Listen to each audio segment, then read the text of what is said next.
All right, this is Javier Hinojo, your host of the Naked Truth about real estate investing. And actually, today I got some special.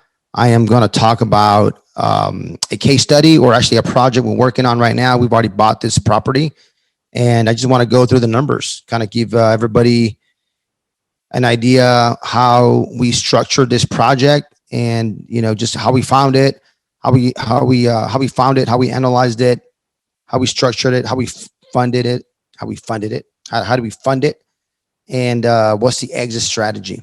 Okay, so I'm going to talk about that in the next, I don't know, 15, 20 minutes or so.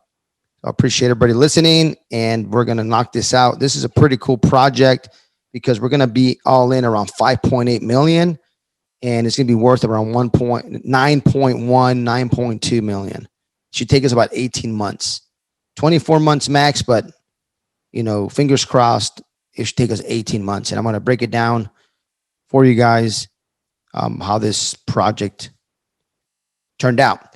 So one of the biggest things I always say all the time is network, network, network, network, and network, right? Connect with people who are doing what you want to do, hang out with them, and let people know what you want, right? So I got a good buddy of mine, Trent. You'll see him on the presentation. And he knows that we're buying multifamily, and he wants to buy multifamily, and he needed to find a partner. And I'm more than happy to partner with him on this project and many more to come. So he actually was the one that found this project. He called a broker. It took him like 2 years talking to this broker. He take him out to lunch. He just called him on the phone. Hey, what do you got? What do you got? Until one day, this broker gave him this off-market opportunity. We were the only ones that had a shot at this even before it went live. So it was truly off-market, and it was a pretty good deal. I mean, it's a good deal. It's a good project. So Trent got it under called us up. Said, hey, would you guys partner with me on this? He sent me a message. I said, sure. Let me send me the numbers. I said, okay, great. And he trusted me, believed in me, because he didn't have it under contract. We actually did everything. We did the LOI, and then Trent went submit it. He was in between, and then we did a contract. So he's pretty much, Trent was our point of contact with the broker. So trust is pivotal, right? Because you got to make sure you trust the people you're working with. You bring somebody a deal. I'm not saying they're going to steal it from you, but hey, I'm definitely not. But I don't know other people, right? So Trent trusted us. He didn't have it under contract, and then we got it under contract together. So that's the way this project worked. It's a 123 unit apartment building in Houma, Louisiana, and it's actually probably the prettiest property that we've bought to date, and is a heavy value add. It's got about 17 down units, and it's 60% occupied, but it is at 100% collections, which is really good. The backstory on this is the owner is in his 90s, lives out in Tennessee somewhere, and the property management company and manager had been there for 30 years, so he didn't really care that much for it. He took really good care of it. They still have really good tenants. It's 100% collections. The property manager, she was super strict on who she would lease units to. So that's one of the main reasons they were 60% occupied. So I remember when I went to see this project, I'm walking into these apartment buildings, and I'm sitting there saying, I asked the lady, is this one, tell me about this unit. And she's like, oh, this is a down unit. I'm walking through it. I'm like, wow, all I need to do is clean it. Like, basically I can move somebody in like today. Right. It was ready to go.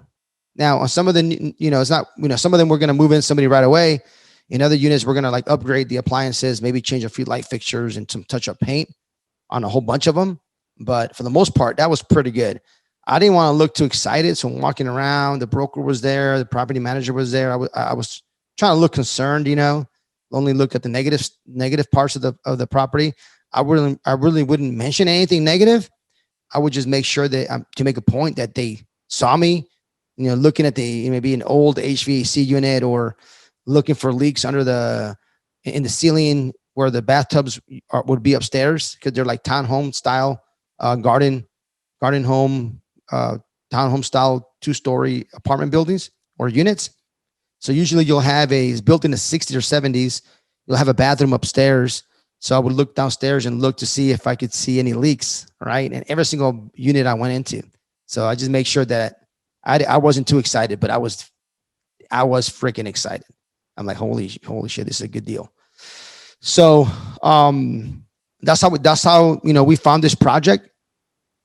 Flew out there pretty quickly and did a quick walkthrough and then checked out the competition.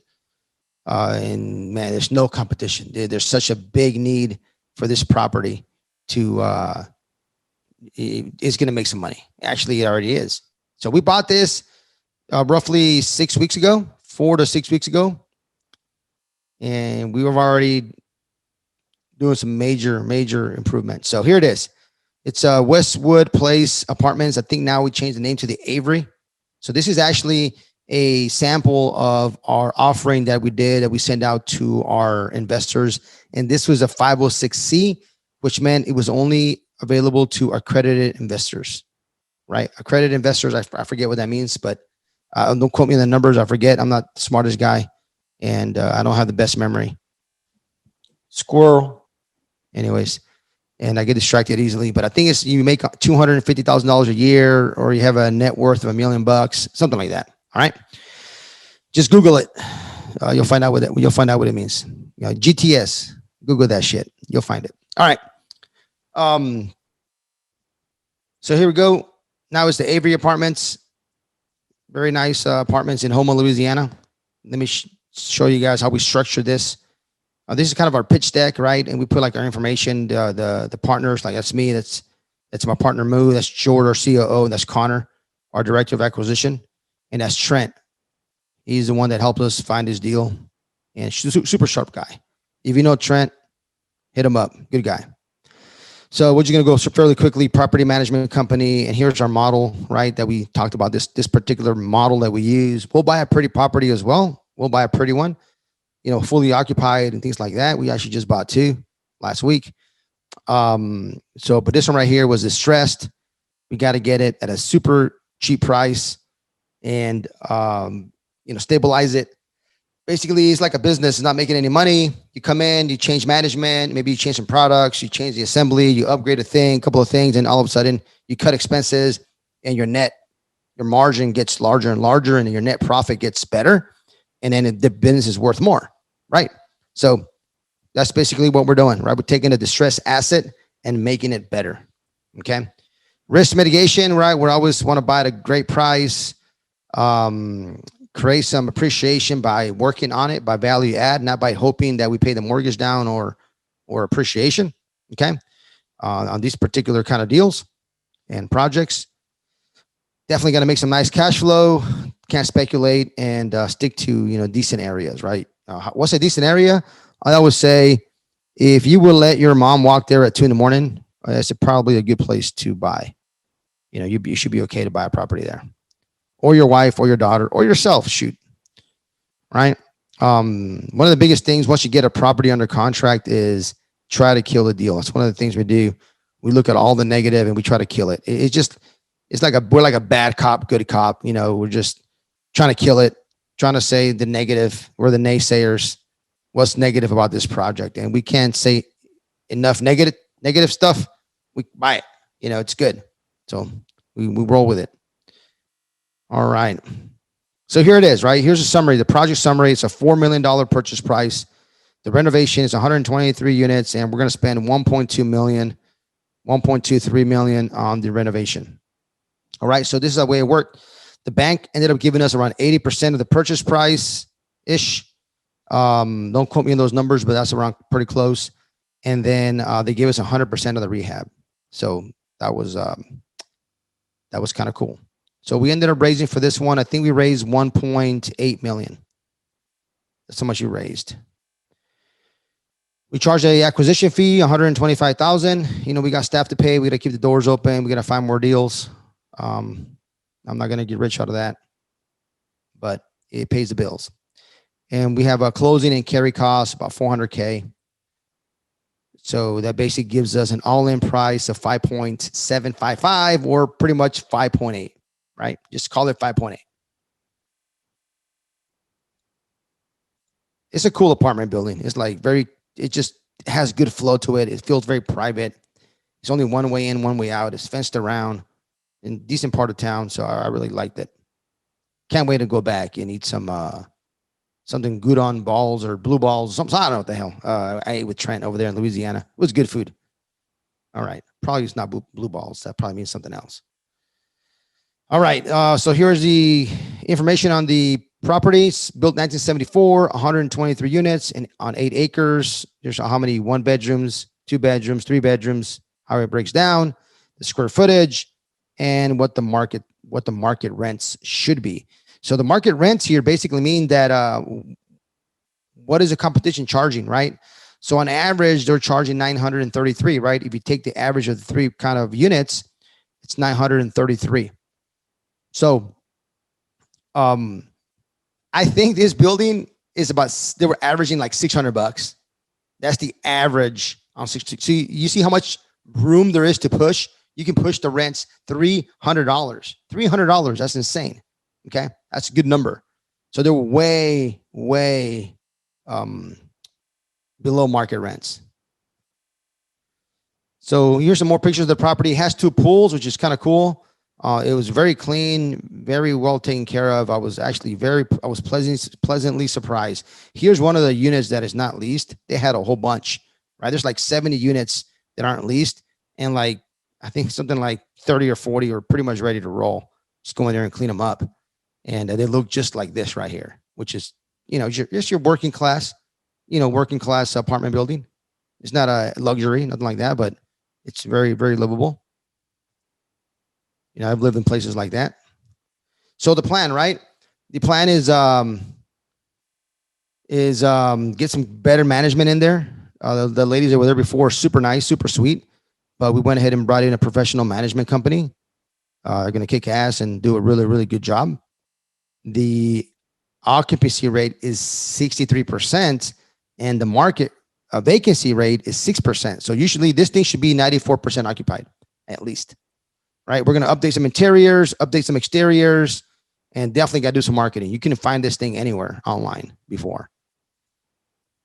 So here are stabilized projections, right? Basically means once we're done, raising the rents, remodeling the property, what is it worth? What is the business going to make, right? What is the apartment building going to make? It's going to make $630,000. That's basically the NOI. Basically, NOI is your gross, like all your income minus your expenses. That's your NOI. This is a yearly NOI. It does not include your mortgage. Okay. It does include your insurance. It does include your taxes, but this does not include your mortgage. So give you an idea on a $9.2 million. So let me back up. So this is how much we're going to make, right? Net operating income or NOI, right? The market cap rate there is 6.9. It's hard to understand cap rate. I wish I could explain it. I do a terrible job. So maybe somebody that sees this video or hears this podcast can put it in the comments, but let me do a GTS, right? Google that shit, right? What does that mean? Cap rate. Just basically it's kind of like, it's like an evaluation, right? Kind of in a way, what is something worth, right? So basically all you do is you get your NOI divided by your cap rate, right? So if you do 630,000 NOI divided by 6.9%, it gives you 9.13ish, 9.14ish, right? Which is our projected valuation in around 18 to 24 months. Now, this is the cool part, right? We're going to get a loan. We'll get a brand new loan on this in a couple of years, right? Year and a half. And it's going to be a 70% loan to value. So if it's worth 9.1400 and they give us 70%, we're going to get a loan back about 6.398, which basically means 6.8. Now, remember, we're all in at 5.8, right? So there's going to be some money left over. This is where it is. Refi loan proceeds, right? We're at $643,000. That's going to be cash out at the new loan, right? It's like a home equity line of credit, right? Or like a line of credit on your house, or you're pulling some money out.